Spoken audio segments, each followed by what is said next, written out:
예레미야 14장 13절에서 22절까지 말씀을 살펴보도록 하겠습니다.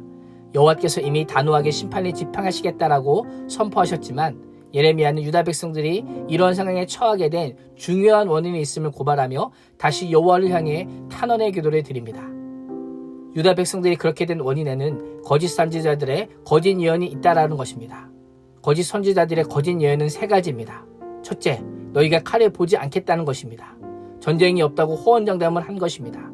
이것은 하나님의 말씀을 정면으로 부정하는 거짓 예언입니다. 둘째, 기근은 너희에게 이르지 아니할 것이다 라고 말했습니다. 거짓 선지자들은 세상의 기근으로 고통을 당할지라도 하나님께서 택하신 너희에게는 결코 기근이 미치지 않을 것이다 라고 하며 거짓 예언을 했던 것입니다. 셋째, 유다에는 칼과 기근이 없을 뿐 아니라 오히려 확실한 평강, 진실한 평화와 참된 평안을 하나님께서 주실 것이다 라고 예언하였습니다. 어떤 일이 있어도 결코 흔들리지 않고 영원히 지속될 평강이 있을 것이라고 외쳤던 것입니다. 유다 백성들은 예레미야의 회개와 심판의 선포보다는 거짓 평화를 외치는 거짓 선지자들의 예언에 더 귀를 기울였고 결국 심판이 자초하고 말았다고 예레미야가 탄원합니다.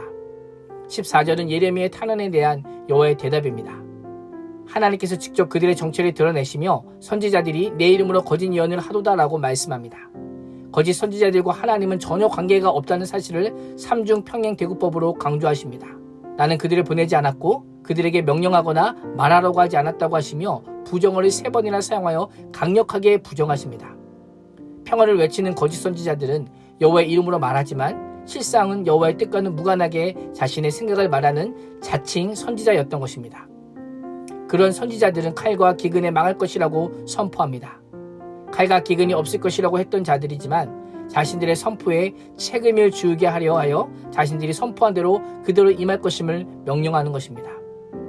거짓 선지자들에게 칼과 기근이 임하는 것처럼 이스라엘 백성들에게 기근과 칼을 선포하며 재앙을 선언하십니다. 유다는 선지자들의 선포의 진리를 분별하기 위해 노력해야 했지만 귀에 듣기 좋은 말에 따라 갔습니다. 그 결과 심판을 받게 될 것이고 죽은 자를 장사할 조차 없게 되는 최악의 상황에 놓이게 됩니다. 귀에 듣기 좋은 말이 아닌 진리의 말씀을 귀 기울여 드려야 합니다. 먼저는 설교자들이 하나님의 말씀에 입각한 설교를 해야 하고 말씀을 듣는 자들은 분별하여 들을 수 있어야 합니다. 왜 거짓 선지자들이 평강의 메시지만 전했을까요? 백성들이 심판의 메시지를 듣기 싫어했기 때문입니다. 평강의 메시지만 듣고 싶어 했기 때문입니다. 하나님의 보내심을 받지 않은 거짓 선지자들은 백성들의 입맛을 맞추기 위해 평강의 메시지만 전했던 것입니다. 결국 유다가 심판을 받게 된 데는 선지자들과 백성들 모두에게 그 책임이 있음을 보게 됩니다. 거짓 예언에 미혹되어 파멸의 수렁으로 빠지는 백성들을 향한 하나님의 마음이 어땠을까요? 하나님께서는 예레미야에게 너는 이 말로 그들에게 이르라. 내 눈이 밤낮으로 그치지 아니하고 눈물을 흘리니라고 말씀하고 있습니다. 처녀딸로 불리는 유다 백성의 죄악으로 인해 멸망당하는 모습을 보는 하나님과 예레미야의 두 눈에 눈물이 그렁그렁 맺혀 있었던 것입니다.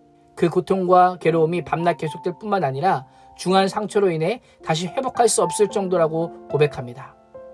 온 들판에는 카자마자 죽은 자들로 가득하고 성 안에는 굶어 죽은 자들이 넘쳐나고 선지자들과 제사장들도 어쩔 줄 몰라 이리저리로 옮겨다니는 비참한 지경에 이르게 될 것임을 말씀합니다. 하나님이 이러한 말씀을 들은 예레미야는 백성들을 대표하여 다시 한번 여호와께 고백하며 탄식합니다. 21절을 보면 예레미야는 3가지를 근거로 유다 백성을 건져주실 것을 강조합니다. 첫째, 주의 이름을 위하여입니다. 하나님께서 하나님의 백성을 용서하지 않으시면 하나님의 이름에 먹칠하는 것이니 건져달라고 간구합니다. 유다를 구원하는 목적이 유다 백성들의 행복이 아닌 주의 이름을 세우는 데 있음을 우리는 눈여겨봐야 합니다. 둘째, 주의 영광의 보좌를 위하여입니다.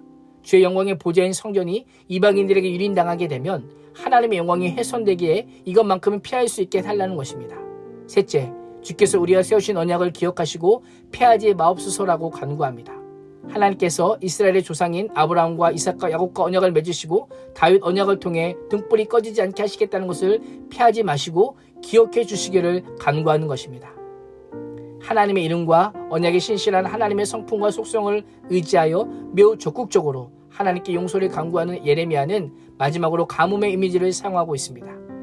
오직 하나님만이 비를 내리게 하시고 소나기를 내리실 수 있게 하는 분이요 이방인의 우상들은 감히 따라할 수 없는 전능하신 하나님이심을 찬양합니다. 이처럼 주를 앙망하는 이유는 하나님께서 이 모든 것을 창조하셨기 때문입니다 라고 고백하며 기도를 마무리합니다. 예레미야는 유다가 직면한 난국을 해결할 수 있는 유일한 분은 창조주 하나님 한 분이심을 믿고 간구하였던 것입니다. 이 시대에 당면한 문제를 해결할 수 있는 유일한 분은 하나님이십니다. 우리가 더 잘 배운다고, 더 잘 산다고, 더 잘한다고 해서 해결할 수 있는 것이 아닙니다. 하나님의 자비를 구하며 우리의 인생과 가정과 교회와 나라, 또 민족과 세계 열방을 살려달라고 부르짖는 그날이 속히 올 수 있기를 주의 이름으로 축복합니다. 기도하겠습니다. 하나님, 우리가 마땅히 받아야 할 심판을 멈추시고 은혜를 베풀어 주신 유일한 분이 하나님이심을 고백합니다. 하나님의 이름과 언약에 신실하신 하나님의 성품에 의지하여 간구하오니 우리를 긍휼히 여기시고 구원의 은혜를 베풀어 주시옵소서. 예수님의 이름으로 기도합니다. 아멘.